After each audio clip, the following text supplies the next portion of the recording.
Okay, part 2. This is probably going to be shorter. I don't know.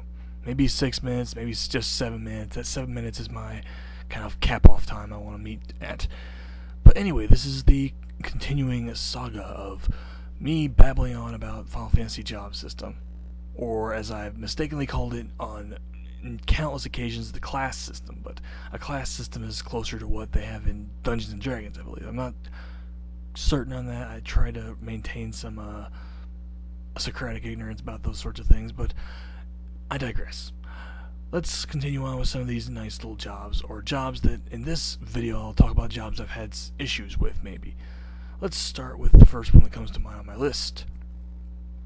Besides Onion Knight and Freelancer, Geomancer. Geomancer could be a really, really nice idea for a class. There I go, see? Job. It could be really good for a job if it wasn't completely dependent on the environment. Now, admittedly, the idea of a player character being limited by their environment to use certain abilities is kind of cool and innovative, say in Final Fantasy Tactics or Tactics Advance, or any of those, where you actually can kind of predict and know what in the fuck hell the environment is, the landscape, whatever, the terrain.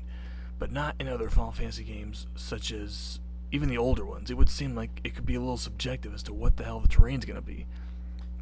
Now, if the Geomancer could actually summon special terrain effects at will, maybe even change the terrain, that would be a good way to reintroduce the class.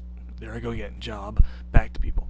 And by the way, before I continue, if anyone has any critique of the way I'm doing these things, or just things I could do to improve the presentation of it, by all means, just go in the comment box. I'll admit I'm not very practiced at this because, well, keeping up grades at college can be a little tricky, even if you're, I don't know, something of an idiot savant like myself can be at times. But yeah, if I'm not projecting my voice or something like that, just, hey, by all means, put critiques in the comments. 20-something subscribers, I probably deserve some criticism at this point. Or some haters, or flamers, or spammers, or anything like that, but maybe not. That would have to be probably 100 subscribers, but I'm probably never going to get there, but that's okay. Anyway, back to another job that concerns me, maybe. How about well, some of these are a little weird distinctions. Evoker versus Summoner. It seems like the only difference is that an Evoker, as I remember, it's Final Fantasy 3 and or 5, it's 3. They introduced the Evoker. It's kind of a lower version of the Summoner, and it summons kind of a random effect for whatever it summons. Now, what they did in Final Fantasy 11 was interesting. You could actually not only summon these special avatars like Shiva, Ifrit, etc., but you could just summon little kind of lower level familiar spirits, light spirit, dark spirit, fire spirit, etc. Very nice touch that they added in Final Fantasy 11, but at the same time, Final Fantasy 11 got a little excessive with abilities, but that's for another rant. I will make a note of that right now. You won't hear me on the, hopefully much, little rant on Final Fantasy 11. I could do a rant on every Final Fantasy from 1 up, and probably, just continue doing that. And I hope you enjoy that. That would be actually relatively enjoyable. Somewhat. I could just talk for a good 9-10 minutes about all the little things that concern me, or are really fun even sometimes about games. Like, for example, what I like about Final Fantasy 11 is that it's MMORPG, but what I don't like is that they've kind of got a little excessive. But I won't spoil too much about that rant, considering I always do this on the fly. Let's go on to the next class that was interesting, or maybe I should go back a little. Well, the Ranger Hunter, otherwise called sometimes an Archer, that class was good in Tactics, but it makes me wonder how the hell that Final Fantasy 11 managed to make it one of your upgradable classes that you could get to. I guess they thought, hey, archery's coming back in style. But for me, I don't know, it's tricky.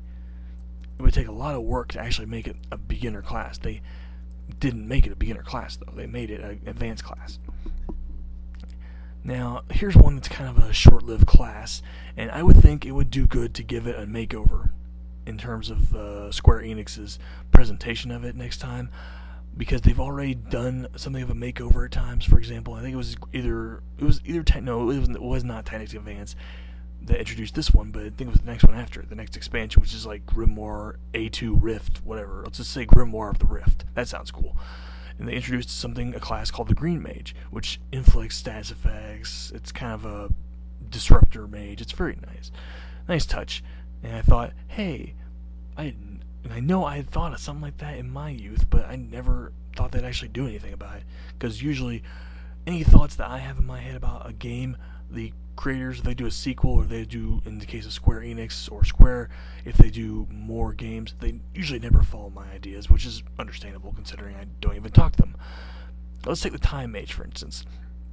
Now, if we wanted to give it a makeover of some sort, or a new presentation to fans, my only thought is that we just call it by a color, like they did with the Green Mage, when they basically said, okay, we don't need to give the Black Mage and the White Mage this many spells, let's chop off all these status-inducing spells, and even some of these spells that induce statuses like Protect, etc., and we'll give them to this other mage class, and we'll call it the Green Mage. Ooh, and I thought, yeah, that's nice.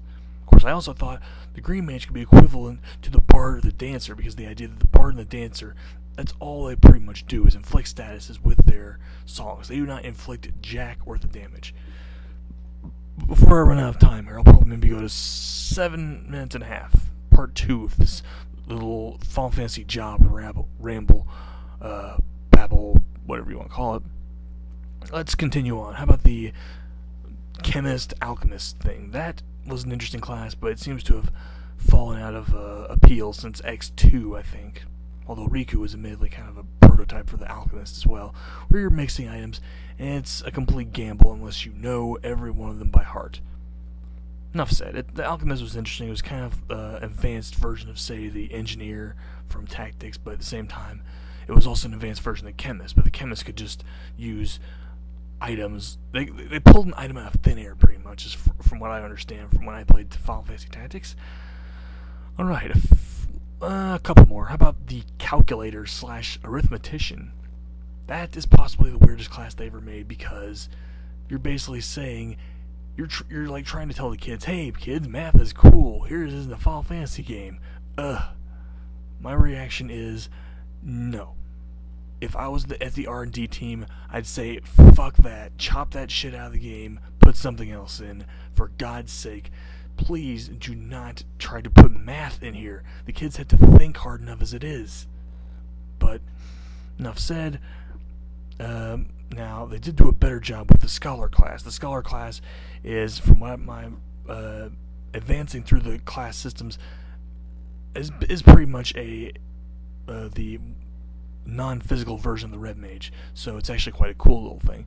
Anyway, I've ran 30 seconds over my time limit, so I'll just cut it off here. Maybe I'll do some more, but I don't know. I don't want to turn to Silent Rob and just be consistently doing rants / ramblings, but there you go. This is part 2. Maybe I'll do at least a couple more parts, but we'll see. I'm stopping here for now. See you later.